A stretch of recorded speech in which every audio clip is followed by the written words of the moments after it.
Hi everyone, it's me, and I would like to um, start a YouTube channel sharing my own life experience, and hopefully, somebody who needs it might get something out of it.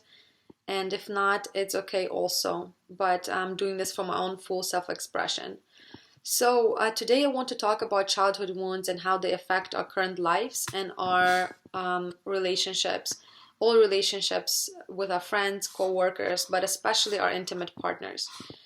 You know how sometimes we have a wound in our arm, let's say like you have a cut. Like right now I have actually a little cut on my hand, right? So if you touch me anywhere on my hand, like, or scratch my hand, almost anywhere, I won't almost feel anything. But if you like touch my cut, I will be extra sensitive to it and I will feel it more. So the same way, our emotional body operates exactly the same way. We have the same wounds just like physically. So for example, we can be going all around our day like nothing happened, everything is fine, and then a partner says something and it triggers us and we react. We can either shut completely down and just withhold and just get numb and shut down, or we react in aggressive ways by attacking them back or insulting them, defending ourselves, or we just get really, really sad and needy or whatever. So it could be so many multitude different ways that we react. But what we do need to pay attention to is that when we get triggered and what it is and how we do react. It's very, very important because when we get triggered, this is a sign. It's just like a little red flag, like, hey there, you're triggered. There is something here, and it's most probably something that's back from the past. So it's hard, it's really hard to do this work, but it's very beneficial. And like for example, I want to talk about the example that even happened to me. I was in a restaurant on a date, and then the person I was with, we were in a conversation, and he refused to answer my question. I asked a question, just a very something very simple, and he would just not answer it. Like got stubborn and try to switch the topic, whatever. Well, for some people it's not a big deal, right? For me, it triggered me. And it triggered me in a way that I got really angry, like I couldn't even explain it, and then I reacted in like not an appropriate way by actually literally leaving the restaurant. Now, I for some people definitely it would be a crazy reaction you can identify with. Oh, this girl is a bitch, or this was uncalled for, this is like crazy psycho, whatever. But that's just because everybody has their own triggers, and conventionally for some people it might be fine. But remember, if I have this and you touch it, then I overreact, right? So what's interesting is that now I actually commit myself to self-analysis and doing work on myself, and I do not accept this kind of life anymore. So what I'm learning is that every time I get triggered, I take the time to really understand what happened, analyze it, and so that I can fix it for the future. So you can use different tools for this. If you have done any personal development, then I don't know if you're familiar. Landmark is a great program. Some people like it, some people don't like it, but you can use landmark distinctions.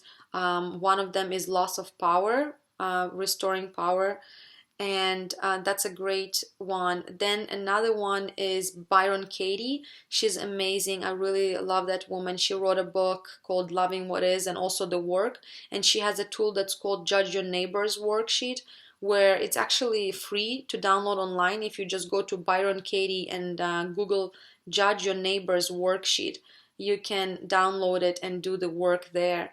So, and there's plenty of other ways, but I do believe it's important to not brush these little things under the table or get lost in, blaming another party, or just get distracted by other things, whether it's food or alcohol or partying or getting busy with business, because it's gonna keep reoccurring in our life. These kind of things are patterns and they're cycles.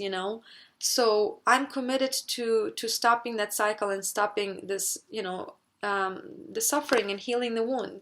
That is why when I came home today, I took like 1 hour, actually it took me the whole hour to do the whole sheet on the situation. And again, it might not be as important for some people, but it's important to me because I am committed to a life that is full of peace, love, freedom, openness, and joy. And these situations that cause such a reaction is like something that I want to look at. So anyway, once I completed the worksheet, I just realized like how much of a story and meaning I add to the situation. So another thing you can do is, if you don't want to use the tools I mentioned above, what you can do is literally write down what happened. I do believe it's very important to write down what happened, and then write down the fact, and then write down exactly what you make it mean. So just remember though, the fact, not, he doesn't care is not the fact. That's a story you create in your mind.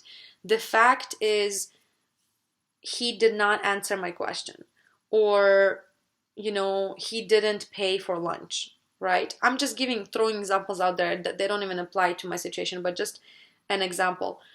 And then you, on the other column, you actually write what did you make it mean and how it made you feel, right?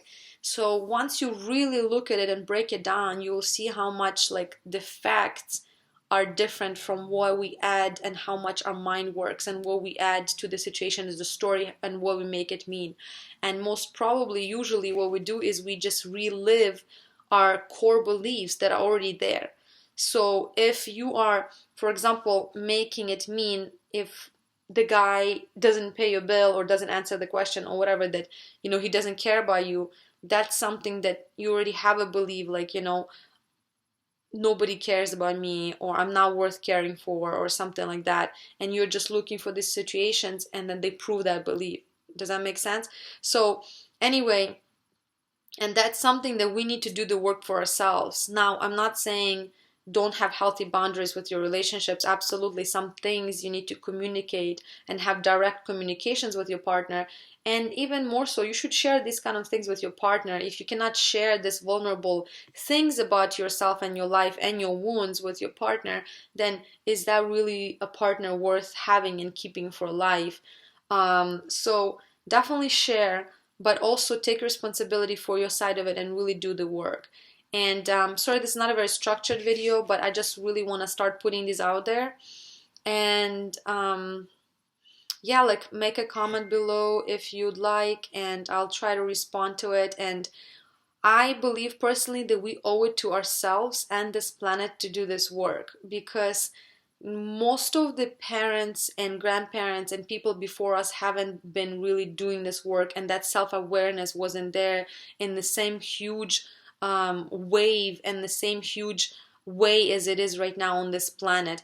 I believe this is like the first time how much humanity is really awakening and taking responsibility and self-realization, self-actualization of our lives. So I believe us doing this work and transmuting our old wounds and our patterns from generations and generations to come, and all this karma, into love and into open heart and into something beautiful, is the work that we came here to do. And we can do it. And also, it's hard and it's annoying and it's difficult, but there's freedom on the other side, and love, and heaven on earth. So I know it's a little bit out there, but I'm kind of a believer in this, and I hope you're doing great, and I'm just with you if you are, wherever you are on your path doing this work. So I'll touch you guys later. Bye.